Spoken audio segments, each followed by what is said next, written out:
appears though we have a delivery out here from Amazon. I need to figure out a better way though to get packages. I always leave delivery instructions that say to leave them at the base of the steps, but they don't usually do that. So then I'll try to use this grabber stick, which usually doesn't open wide enough to get around most of the boxes.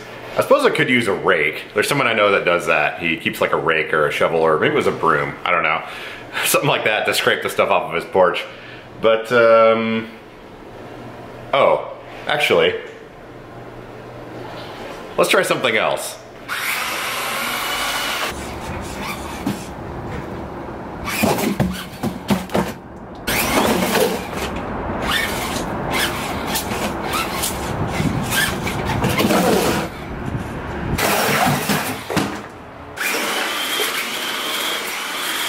I used to club baby seals, but that's gotten kind of boring. So I figured there's a much easier way to destroy the environment. Plastic straws. These are individually wrapped ones in non-recyclable single-use plastic. I believe they are black. Yes, suffocation hazard, that's how you know you're in the right spot.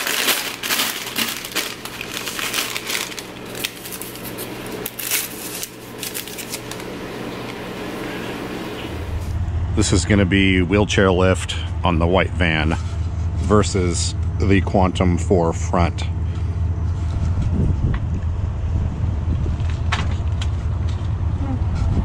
I've had the engine idling now for maybe a half hour, so hopefully things should be warmed up.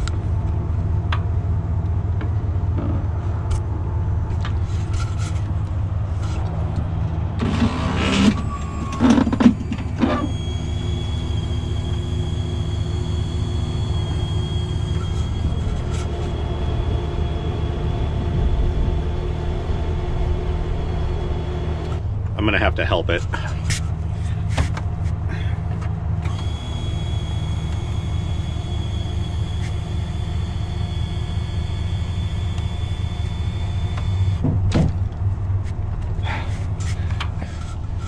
There we go. Sheesh. This chair is so heavy.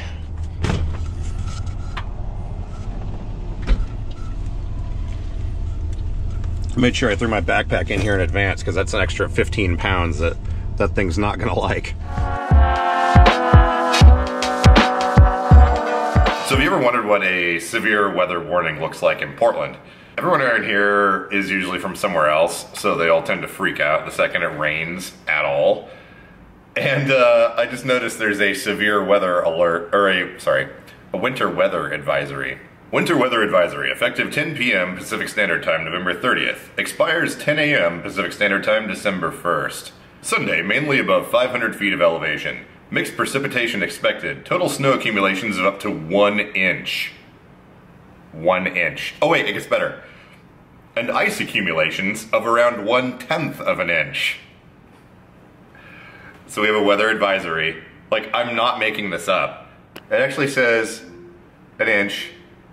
And then it says 1/10 of an inch. So people that are from Portland are used to a little bit of rain, and it's no big deal. And you also won't see them using umbrellas. Well, I do secretly occasionally use an umbrella because, you know, wheelchair and all that, but this is funny. Elevations 500 feet above across the greater Portland and Vancouver metro area. Plan on slippery road conditions if planning travel across elevated terrain such as the West Hills of Portland and South Hills of Salem. Impacts due to accumulated snow and ice are also possible below 500 feet in some areas, particularly northern Clark County and western portions of Washington County. So that was a warning, basically, saying that it's going to get down to like 28 degrees and it might snow, and there might be 1/10 of an inch of ice. Is that not the funniest thing you've ever heard? Anyways, I said all that to say that it's cold outside, which means I need to go outside, and the hose faucets on the outside of the house need to have covers put over them. The contractor was supposed to come over here and do that stuff, but it hasn't been done. I sent another message to the owner, but haven't heard back yet. So I found some styrofoam covers in the garage, and I know there's shutoffs because they replumbed this whole place and they put shutoffs all over the place for all those faucets. I'm not sure, so the one right up front, I know the shutoff valve is right by the garage door. I don't know where there's other faucets outside the house though, and it's a little bit difficult to get to because most power chairs don't like soft grass. Luckily I have a garage full of them. So I'm going to put some warmer clothes on and install shoes because cold weather, cold weather. And we're gonna go hop in the off-road chair and look around the house to find some faucets. All right, we switched cameras. Anytime I'm like moving around, things get all shaky and then it makes me sick when I'm editing the footage. The shutoff for the faucet that's right outside this door is inside that little box there.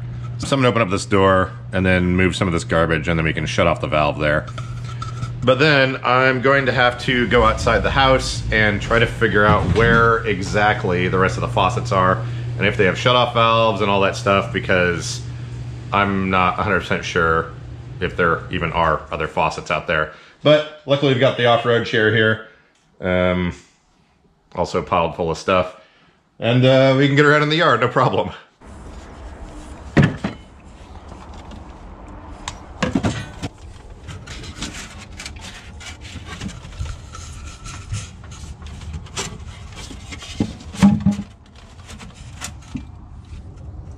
So after looking in there with this camera, I don't see a valve, but then I remembered I saw a valve inside of this closet right here, and I was trying to figure out what that was for because I just assumed that inside that box was the valve for the outside faucet. But I think that box is supposed to insulate the heat from the house or something. That's all PEX, so it's not like the cold's gonna transfer through it. Oh good, someone put a bunch of stuff in here. So I'm pretty sure the valve is like over there. Ugh. Okay, what am I gonna do here? Well, for starters, I'm gonna turn on my brakes and then get my feet on the floor, fold this joystick over and see how close we can get here without smashing too much stuff. There we go. Oh, and then I think, aha, there's a magic string. Ha-ha!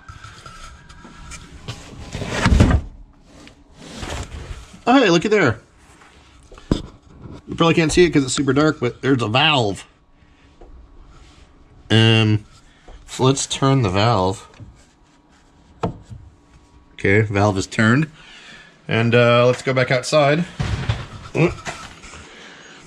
As I smash into everything.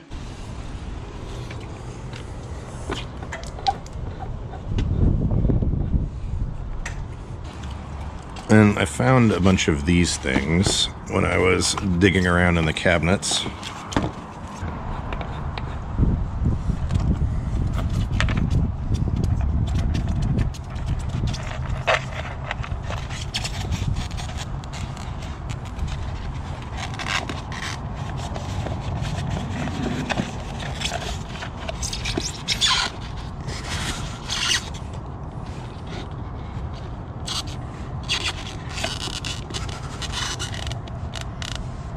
Alright, now we're going to hop into this thing and go on an away mission to all around the house.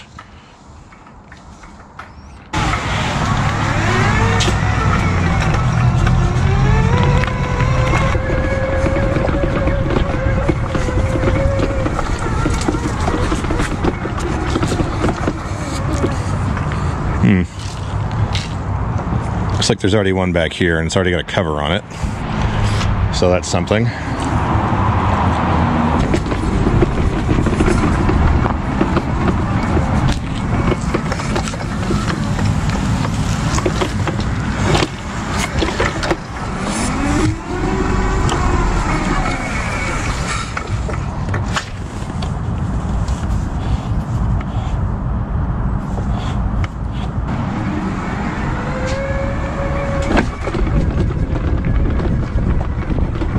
Okay, it's not warm out there. We're going to... We're gonna close the garage door and Echo, turn on the heater. We got this little thing over here. That's actually one other project we need to work on a little bit here, is there used to be a heat outlet on the furnace down below there that would heat the garage, but they closed that off. So we're going to have to re-enable that. Okay, so there's another faucet over here, and I turned it on and it didn't seem to be working. So I don't know if it's on the same feed as the one up front here. So I can get to that through this back door. So I'm gonna hop back into the steam pump chair here. And then I'm gonna go inside and turn that faucet back on, go back out there, turn on that faucet and see if it works. Because what I'm hoping is that it isn't turning on right now because it froze, if that makes sense. Okay, back into the closet. That's super difficult to use.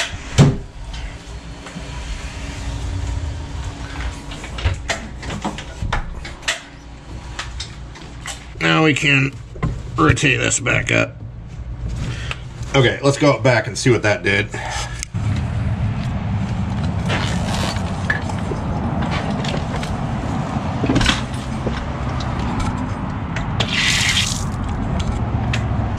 All right, cool. So that means that at least those two faucets are on the same feed.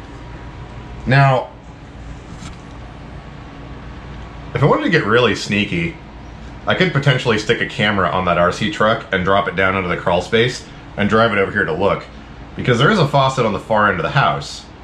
And the people that replumbed this place were not idiots. And I'm thinking that maybe they linked them all together onto this same valve. So what I'm gonna do right now is I'm gonna turn this back off. The other one down there has already got a cover on it, and it's by the bedroom, which, I mean, there is plenty of heat in that part of the house. I'm gonna turn this back off here, and then we're gonna open that valve out back again, because I think that valve is lower than up here, and see if we can't get some of the water to drain out. And let's see, I think we should be done in here. And our magic string. So, go out here, grab one of our little foam thingy dealies. That one seems like it's seen better days, so let's use this one.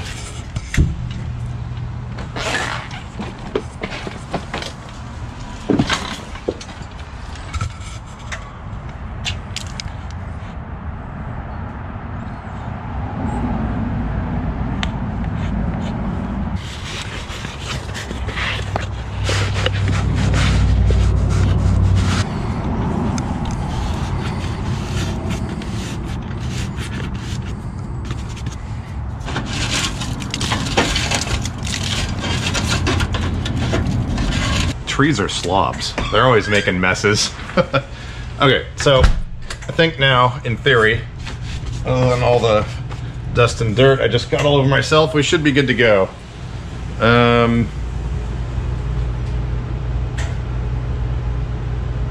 yeah, furnace. I have to move these things out of the way here, and then let's get that heat vent reactivated that's under here on the bottom of this furnace. Oh, I hate things in plastic bags lying on the floor. Oh, and there's little screws and stuff. Ugh. I think this is another set of offset hinges that I had, so out of sight, out of mind. There's other door hinges up there. We'll deal with that later. Turn these brakes back off. Clicking drives me insane. I can hear the wind blowing that door around. You know, maybe I should get some radiant barrier and cut it into little rectangles and attach it to this door, because that plywood's very thin. Also, I don't know if the door seal is any good around this thing. I mean, if we are going to be pumping some heat into here, it'd be nice to not have it all just go right out through the cracks. By the way, this thing is huge. It's like a, I don't know, 6,000 CFM carpet blower or something. Actually, 6,000 is a lot. Maybe it's 3,000, but anyways, it doesn't weigh that much. Oh. So this is why I have the giant anti-tippers on this chair, so that I can tip forward and still be somewhat safe. I think I'm gonna flip around though, so I'm facing downhill. Okay, now we can. This thing weighs maybe, I don't know, 15 pounds. See right here where there's this little square with the tape around it? There used to be a heat vent right there, and for whatever reason they took it out. So we're going to remove that little hatch and reinstall a heat register, or vent, or whatever. The only thing we have to be careful of is a lot of heat vents, when you close them, they're not actually really closed. They still have a lot of air travel going through them. But this is the highest pressure point, and all of the heat, potentially for the whole system, can come out through that hole. So I'm probably gonna need to, I'm trying to think here if I should make my own.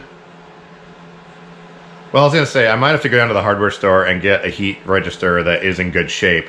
Because if I just plug one in there and have it open, all the heat's gonna come into the garage and none of it's gonna go into the house. So we just basically have to make sure that we stick something in there that you can very, not accurately, something you can close and adjust the flow coming out of it. Otherwise, we're just gonna be wasting a whole bunch of energy. But I do want to get just a little bit of heat here into the garage. And actually, now that I'm thinking about it, maybe just using a hole saw and drilling a couple of holes in there would be an easier way to deal with this. Then I could just attach another piece of metal to the front and like slide it back and forth like a weird little volume control. Let me find a chair to bring out here and sit in, and I'm gonna get down there and see what I can figure out. Okay, what I've settled on here, I fired up the blower on this thing and got a giant drill bit here, and basically just drilled some holes in this little removable plate, as you can see. And that's gonna allow just enough airflow to come in here to keep this like warm. I mean, I don't want to have this like fully heated in here. I just want to have it enough so it's like comfortable to be in here without, you know, freezing to death, and without all the wheelchair batteries and stuff having issues getting too cold. So I think that should be good. That's gonna be a temporary solution until I can actually remove that entire panel and get a proper like vent installed in there. I think I'm gonna order one online, because they do have ones that will close completely 100% off, and I think that's what I'm gonna need to do. That panel is cut a little bit bigger than the hole, and they tech screwed it in around the top and the sides.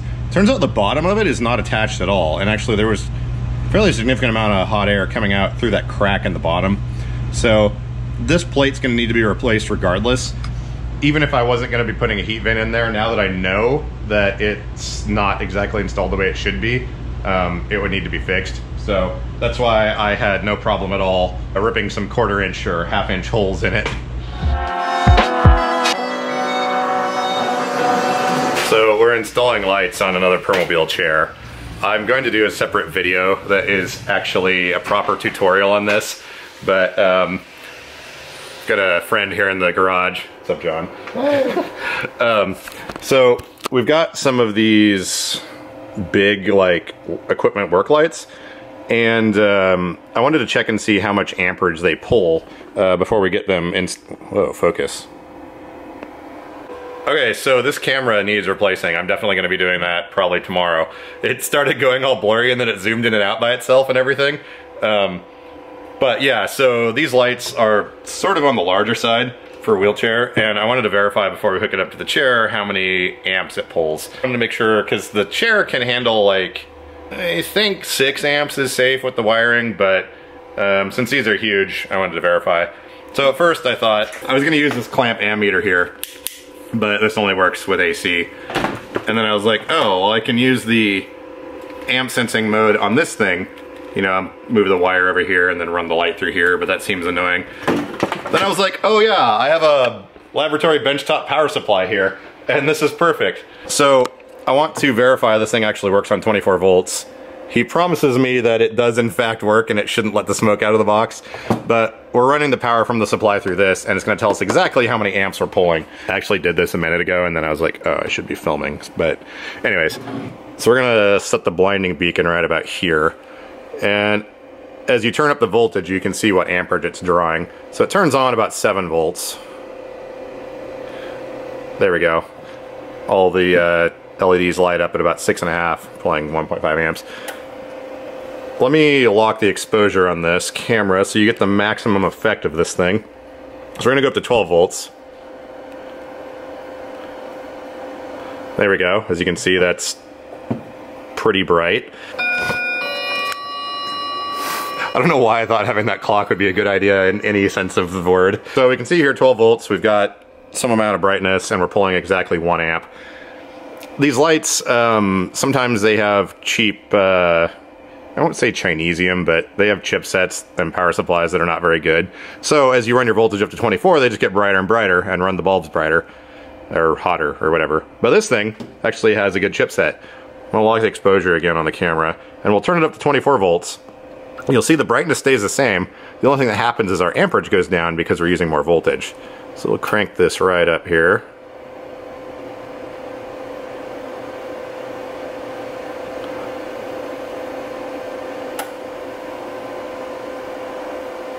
There we go, 24 volts. Now we're pulling basically half an amp, and our brightness is staying the same. Actually, okay, I felt like there was heat coming off of that. Oh, and actually that's a good thought. I'm gonna let this run for a minute and see how warm the thing gets, just for no reason. But only pulling half an amp, I'm pretty sure we're not gonna get that much heat out of this. So I was just trying to figure out what wiring we were gonna use to connect these lights to his chair. And I was looking all over the garage trying to find stuff, and then I was like, oh yeah, that one guy sent me this one box full of stuff. So we've settled on the yellow and red with the black wiring harness material.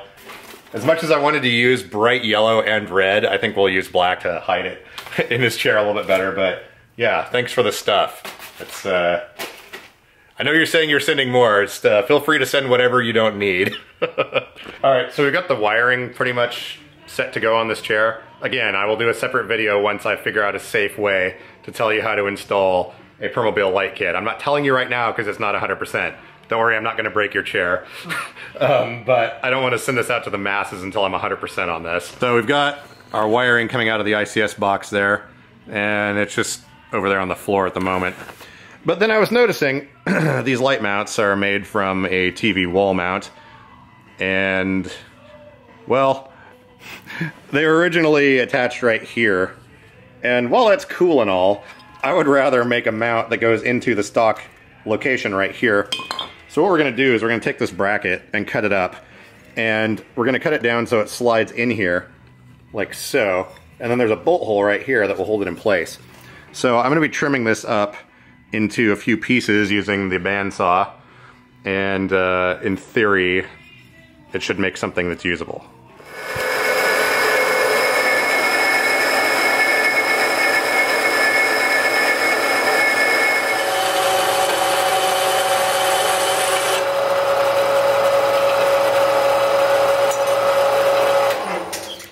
I think these might be the droids I was looking for.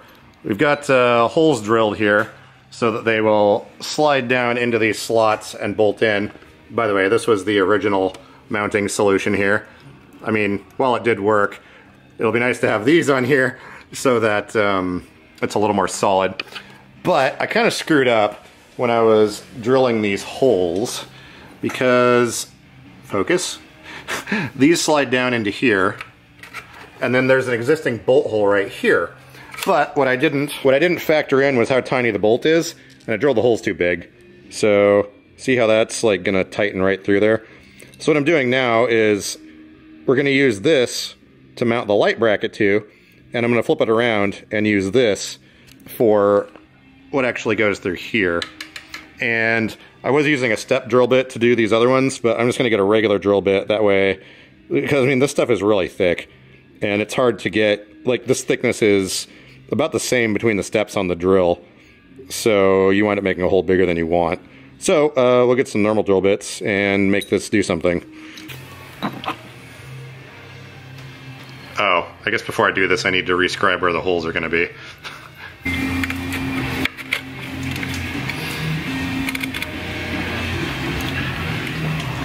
I don't have to.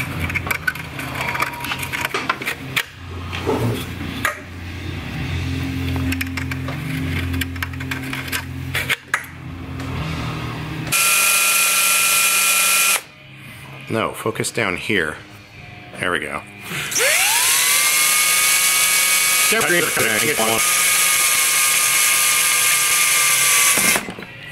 Wow, that's actually amazing. You know your drill bits are the perfect sharpness, and you're pressing the proper amount when you get just a ribbon of whatever the metal is out of your drill bit. Okay, let's verify that's actually correct. Or close enough, rather. That's actually not. I thought you weren't supposed to get this little bit of one.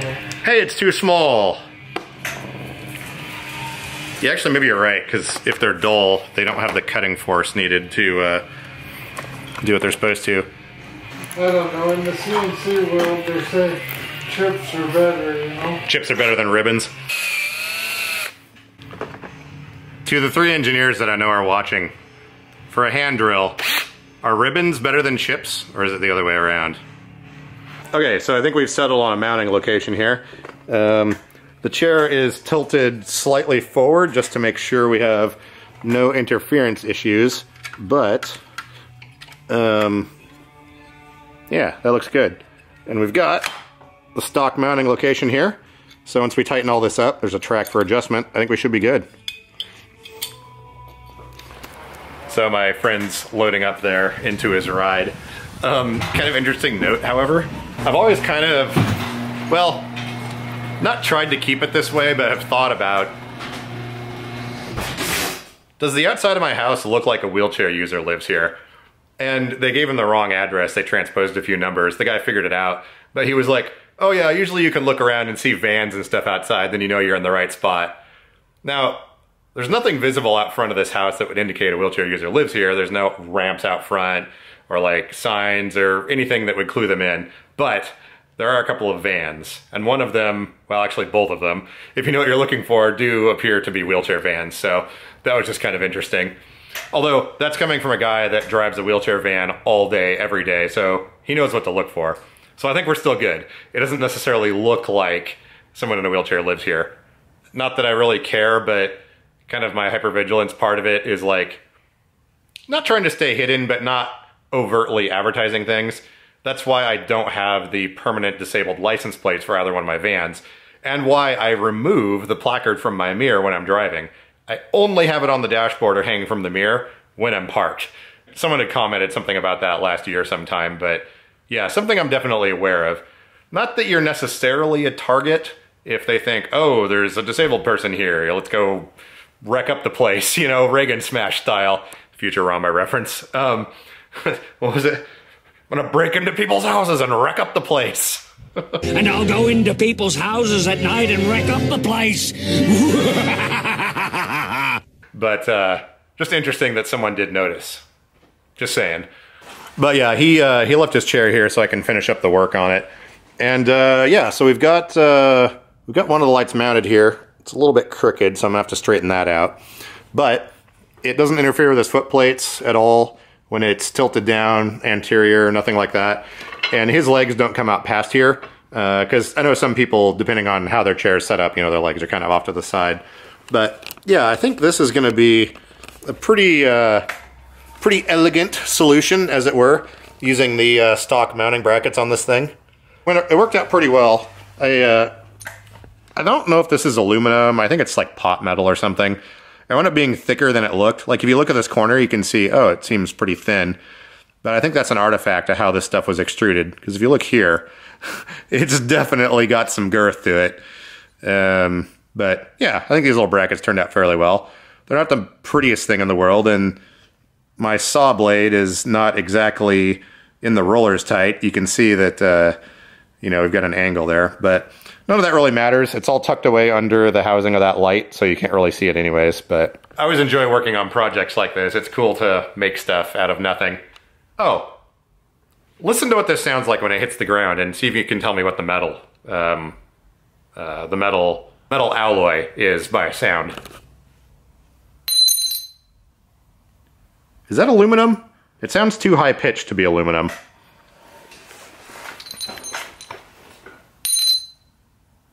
Yeah, I don't know. Tell me your thoughts down below. Quick update on the heat in the garage situation. It's actually pretty warm in here. It's been working pretty well. I had to add some more holes. So we've got that many holes now in that plate, and that seems to let enough the hot air in here to make it actually manageable so that we can be in here without freezing to death. All right, we're getting dangerously close to being done with this light install. He left his chair here so that I can finish working on it tonight. And honestly, the part that I'm most picky about is the wiring on these things, so it's gonna take me a little bit of time to get it just the way I want it.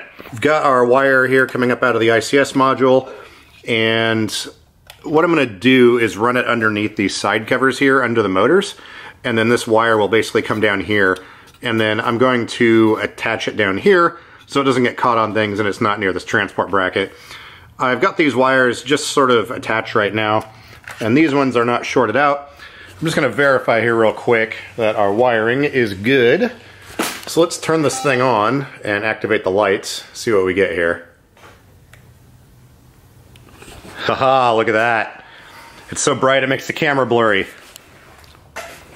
Aw, yeah. So that's only pulling half an amp at 24 volts, which is actually pretty good. So yeah, I think these are gonna work great. Got them both mounted on here now. I've switched out the hardware to some 8.8 metric stuff with nylock nuts, so none of this stuff is gonna be coming loose.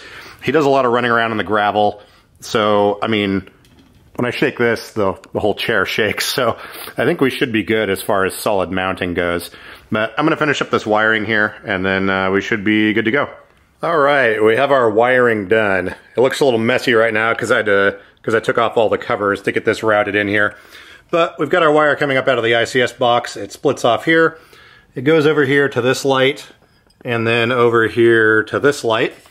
And what I did was I drilled a couple of little tiny holes in this plastic shroud to hold the wires on here. On this chair, the caster arm does not move independently from the motors, so we don't need to worry about this needing stretch room. The motors will move a tiny bit independent from the frame, so on each side I left a little bit of wiggle room for that instead of zip tying them down here. But same thing over here, drilled a couple holes to hold that in place, and I got the wire zip tied on over here, so there's nothing anywhere near the transport brackets, so shouldn't be an issue getting those accidentally hooked. But let's fire it up and see what we got here. There we go. We have lights. Moderately bright ones. All right, cool. So essentially the covers are going to go back on each side here just like this. And as you can see, it hides our wiring nicely. We just have the pigtail from the light going in there. Same with the other side. And then once we get the front cover on, we're gonna be all set. Okay, we got it all put back together. I got the lights on there and everything. So it is now time for the burn-in test. I did check these things earlier when they were connected to the bench power supply. I turned them on and left them on for a while just to make sure they don't get hot. They got up to like 78 degrees Fahrenheit, so like, I mean, this whole setup with both these lights is only pulling 0.94 amps from the chair. So there's, I mean, LEDs do obviously get warm and there are cooling fins on here, but I just wanted to make sure they didn't get hot enough to potentially cause any issues with burning or wiring or anything like that. But anyways, I'm lowering this thing down, then we're gonna fire up the lights, leave them on for 20 minutes or so, and make sure we're good. All right, boom. Wow, look at those beams, those are beautiful. Wow, they're actually pretty well aligned too. Nice. All right, well, I'm gonna let these things cook for a while, and then we're gonna go outside and see what they do with the night sky. Or, not the sky, but see how they look in the dark. I'm pretty sure in here with all of this insane LED lighting that I have, if they're that bright, it's gonna be pretty good outside. Of course, the second I open the garage door, it starts raining, but as you can see, we've got a little bit of light out there.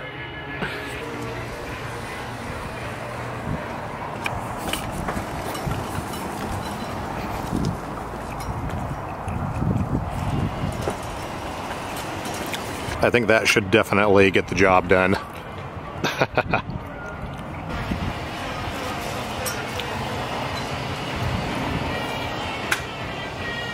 And the nice thing is they don't have a crazy amount of light scatter. When you're standing around it, they're not blinding you. You have to be out here in the zone that they're blasting light. So that's great. If someone's like standing next to you, it's not gonna blind you. Okay, these lights have been running out here for about half hour or so now. So let's do one final check and make sure nothing is overheating. So it looks like our housing got up to like 82 degrees. So that seems totally acceptable to me.